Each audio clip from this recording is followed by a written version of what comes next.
What's up everyone, this is Eric with a review on a very different style of laptop cooler. If you guys are looking at cooling off your laptop or your Xbox or PlayStation, you might want to check this thing out. It actually is surprisingly powerful and it doubles as a desktop fan. You can actually put it on its side and it is very, very strong. So let's go ahead and get into how this thing works and all the different features, and I'll see if I can get some temperature drops on my laptop. So if you guys do like one of these, I included a link in the description down below. And if you do have any questions, please just leave them in the comments. So the way this works, it's a cross flow fan or centrifugal fan. It basically is going to pull air from back here on top, and it's going to force it out underneath right here at a very high pressure. And as far as the noise levels go, on low setting, it's pretty normal for a laptop cooler. You do hear a slight fan noise, but for the amount of air that it puts out, it's not bad at all. And I'll go ahead and let you guys listen to it. So this is at a low setting. And this is medium. And then this is high. Your medium and your high settings are quite a bit louder, but they do put out a ton of air. You really don't need to put it in these settings, unless you're going to be doing some intense gaming or a lot of video editing. And then on the bottom, you do have these really thick rubber pads, which is going to help hold it in place. So when you do put your laptop on, and if you're typing, you don't have to worry about this thing scooting back.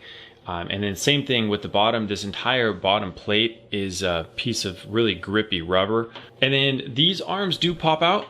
So you're going to pop them out like this and then fold them up. And if you want, you can actually even slide them in or out depending on the size of your laptop. And then these notches are for either your phone or your tablet. So if you do want to watch a show on your tablet and if it has a tendency to get hot, you can just slide that in right there. Now I also reviewed the same kind of concept, except this one, it was a whole pad that you put your laptop on. You do get more of a typing angle. Your keyboard is definitely raised quite a bit more in the back. And another thing is, with this one, you actually do have the feet that pop up.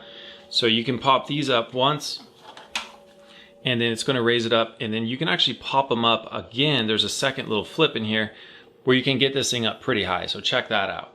And now your computer is going to be at even more of an angle. Now this computer does have the plug in the back, and I can still fit the plug in, and it's still very sturdy on this stand. I do have to move it forward a little bit, but it's still pushing a lot of air underneath the laptop.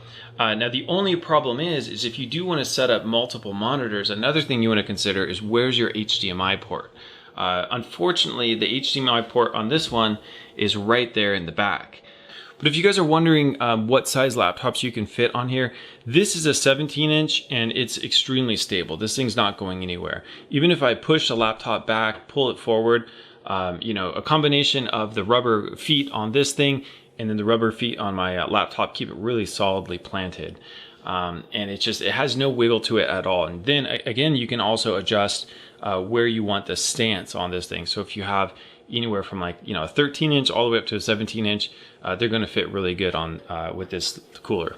And if you guys are wondering how your PS4 will fit on here, now you do have the power and your HDMI, so you can't put it like this because those cords are going to get in the way, unfortunately. But if you do have the room, you could put it to the side, and what that's going to do is it's going to push in or pull in a lot of air from up top, and then push a lot of air out from the sides right here, keeping your PS4 pretty cool.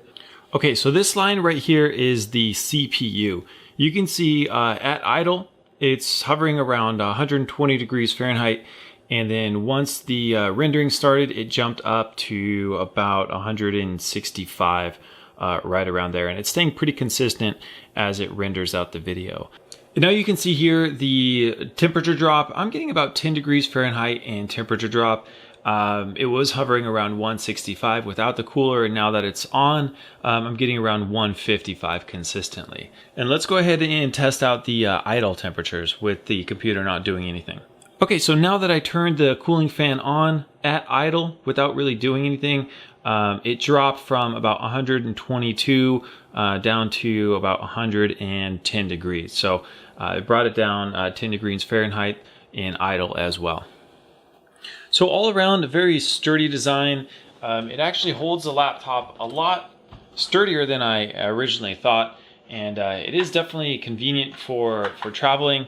And it does make a nice little cooling desktop fan, so if you get hot in the summertime. So I'll also put a link to the review I did on their laptop cooler version, so if you guys want to put something, if you want to put your laptop on top of it instead of having this design. As far as the noise and the power goes, they're both they're pretty much the same. The fans are identical, the motor is the same. This one only has the 3-speed settings, where this one has a dial where you can adjust it.